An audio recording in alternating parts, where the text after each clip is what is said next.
शैलेंद्र दुबे जी, जनवरी में तारीख 14 हो या 22 हो, राम मंदिर का लोकार्पण हो जाएगा।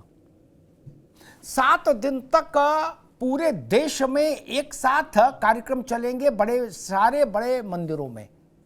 ठीक, मेरी समझ से सोमनाथ मंदिर के पुनरुद्धार के कार्यक्रम से भी कई गुना ज्यादा बड़े फलक पर ज्यादा भव्यता और दिव्यता के साथ ये कार्यक्रम संपन्न होगा।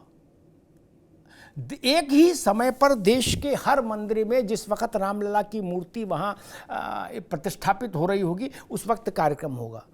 प्रधानमंत्री वहां मौजूद रहेंगे, स्वाभाविक है इसका, मुख्यमंत्री वहां मौजूद रहेंगे। स्वाभाविक है इसका असर चुनाव पर भी पड़ेगा, क्योंकि चुनाव बिल्कुल दरवाजे पर होगा। शैलेंद्र जी। जी अमिताभ जी, देखिए राम मंदिर का जो मसला था वो काफी पुराना, पिछले लगभग 5 शताब्दी पुराना मसला था, और जिसका निर्णय माननीय सुप्रीम कोर्ट के द्वारा जो आया, और कहीं न कहीं जो सर्वाधिक आबादी वाला जो हमारा हिंदू समाज है उसकी आस्था से जुड़ा हुआ प्रश्न था, और राम की जन्मभूमि को लेकर किसी को कोई किंतु परंतु नहीं थी। लेकिन ये विडंबना है कि भारत जैसे देश में हमें इस तरह उनको पुनर्स्थापना के लिए, उनके मूल मंदिर के लिए हमें जो है न्याय प्रक्रिया का सहारा लेना पड़ा, और लगभग जो है इतने वर्षों तक इंतजार करना पड़ा। और इस इतनी देरी के बाद अगर उस तरह की जो उसका जो झलकियां देखने को मिलेंगी, तो जाहिर सी बात है ये हम सब के लिए गौरव का विषय है और इसका लाभ मिलेगा। लेकिन अब मेरा ये मानना है कि उत्तर प्रदेश खासकर जो पहले पैटर्न होता था वोटिंग पैटर्न कि नहीं जाति और धर्म के आधार पर वोट करने वाला, मैं इसमें अब डिफर करता हूँ। अब ऐसा नहीं है अमिताभ जी। डिलीवरी, ये विपक्षी दल ये बहुत बड़ी गलती कर रहे हैं, मैं बार बार इस बात का उल्लेख करता हूँ, ये बहुत बड़ी गलती कर रहे हैं कि सबसे बड़ा फैक्टर जो है, जो तमाम जो योजनाएं हैं उनकी जो डिलीवरी है, लास्ट माइल डिलीवरी है लोगों तक, चाहे वो प्रधानमंत्री आवास योजना हो या फिर आपका जो है उज्ज्वला गैस योजना हो या किसान सम्मान निधि हो।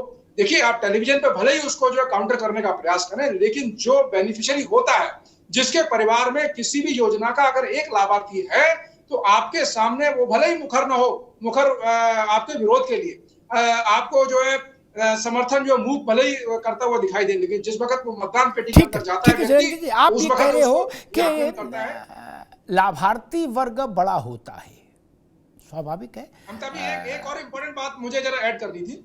अभी समाजवादी पार्टी के मित्र ने एक आंकड़ा दिया, और वो गलत आंकड़ा रखने का प्रयास किया कि 200 से अधिक सीटों पर जीत हार का अंतर जो है 500 से कम वोट, 1000 से कम वोट का था, वो बिल्कुल गलत आंकड़ा है।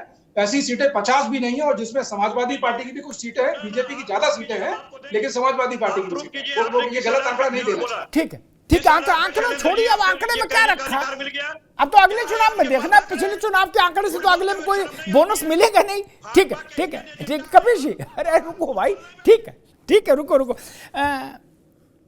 कपिल जी, क्या आपको लगता है कि जातिगत जनगणना का मुद्दा जिसके चल लिए आप रथ यात्रा ने, वो जन जागरण यात्रा शुरू की आपने, वो गेम चेंजर साबित होगा? चूंकि अब आपकी देखा देखी या कुछ भी कह लो, कांग्रेस ने भी ऐलान कर दिया कि थोड़ा पानी पड़ जाए, थोड़ी गर्मी कम हो जाए तो हम भी महीना भर जातिगत जनगणना पे उत्तर प्रदेश में शहर कुछ ना कुछ कार्यक्रम करेंगे। कबीर जी। अमिताभ जी, हम विपक्ष के सारे दलों से और यहां तक कि भारतीय जनता पार्टी से भी अपील कर रहे हैं कि हमारा जो मुद्दा है जातीय जनगणना, ये सामाजिक न्याय से जुड़ा हुआ है और इसमें सभी धर्म के लोग समाहित हैं। मैं तो ये कह रहा हूं कि देश अगर मजबूत करना है तो लाभार्थी थोड़ी पैदा करना। लाभार्थी में 80 करोड़ लोगों को 5 किलो का चावल आप बांट रहे हैं 100 रुपए,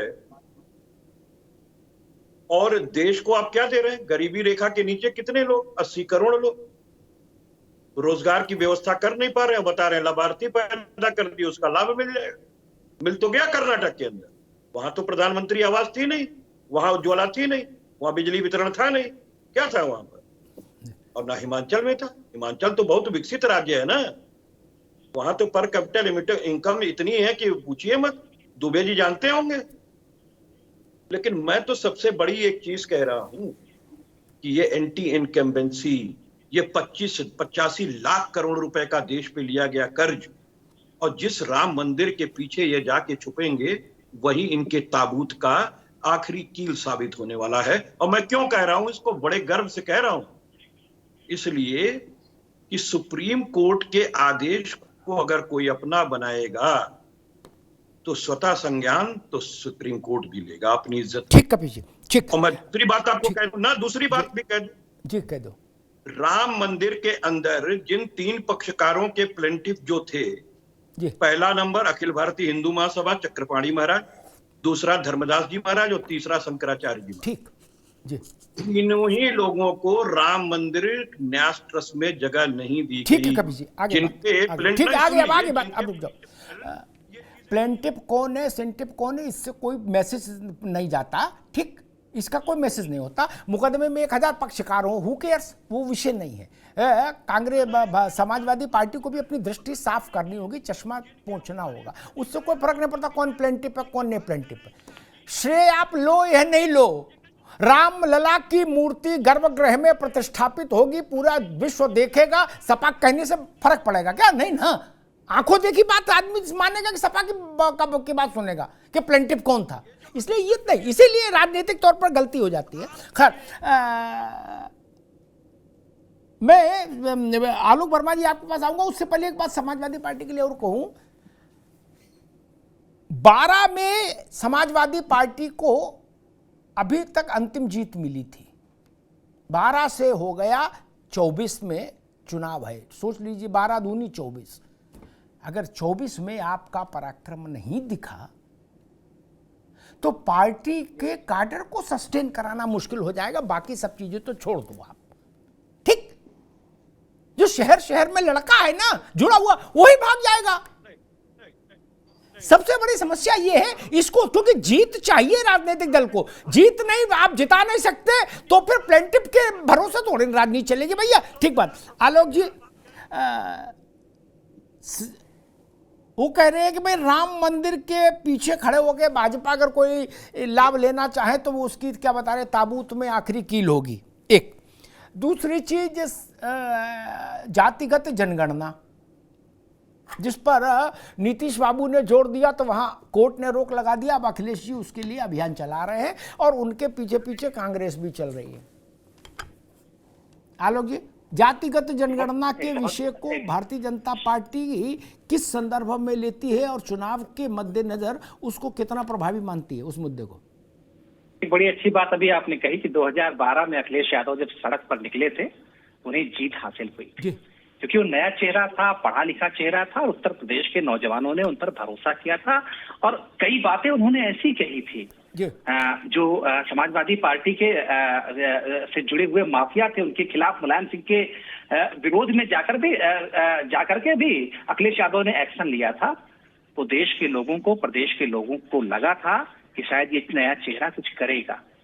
लेकिन जब इस सत्ता में आए तो क्या हुआ?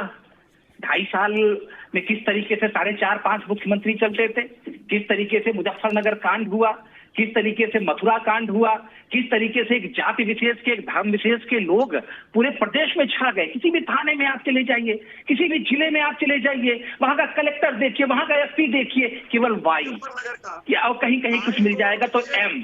आपने जातियों के नाम पर वोट इकट्ठा किया। आप जब इलेक्शन आता है, जब चुनाव आता है, तो आप जातियों का नाम लेने लगते हैं, तब आप हमदर्द बन जाते हैं, तब आप मुसलमानों के हमदर्द बन जाते हैं, पिछड़ी जातियों के हमदर्द बन जाते हैं, दलितों के हमदर्द बन जाते हैं। लेकिन जैसे ही इलेक्शन निकल जाता है, जैसे ही चुनाव चला जाता है, फिर आप माइक पे उतर आते हैं। परिवार पर उतर आते हैं, परिवार के अलावा दिखता है आपको, बताइए ना, दिल्ली के मुख्यमंत्री को कह रहे थे इस पर ये बात तो भारतीय जनता पार्टी है, जहाँ सत्ता नहीं रहती और दंगा करा किए कौन नहीं जानता। ये मुजफ्फरनगर दंगे के मुख्य अध्यक्ष तो आप लोग हैं, क्यों सीधे पड़ रहे दंगेबाज तो मुजफ्फरनगर में आप लोग थे, कोडरा के अंदर दंगेबाज आप थे, पश्चिम बंगाल के अंदर मैं चुना दंगेबाज आप हैं, तो दंगेबाजी का काम तो भारतीय जनता पार्टी करती है, समाजवादी पार्टी तो दंगा मिटाने का काम करती है, सौहार्द बनाने का काम करती है, हिंदू मुस्लिम की लड़ाई को एक करने का काम करती है। लेकिन इस बार आपकी ये पहल हो चुकी है, आपकी कोई सुनने वाला नहीं, क्योंकि दंगेबाजों जो जिस तरीके से महिलाओं के साथ आप बदमाश कर रहे हो, जिस तरह से बहन बेटियों की नाक करवा रहे हो पहलवानों की, एक ठीक है, रुकना होगा, दोनों को रुकना होगा, दोनों को रुकना होगा। बड़ी दोनों को रुकना होगा। बड़ी हैरानी की बात, 2022 का चुनाव जब हो रहा था शैलेंद्र बाबू, तो यही वाक्य कहे जा रहे थे, भाजपा की पोल खुल गई, भाजपा की लुटिया डूब गई, जनता त्राही त्राही कर रही है, हाहाकार मचा है।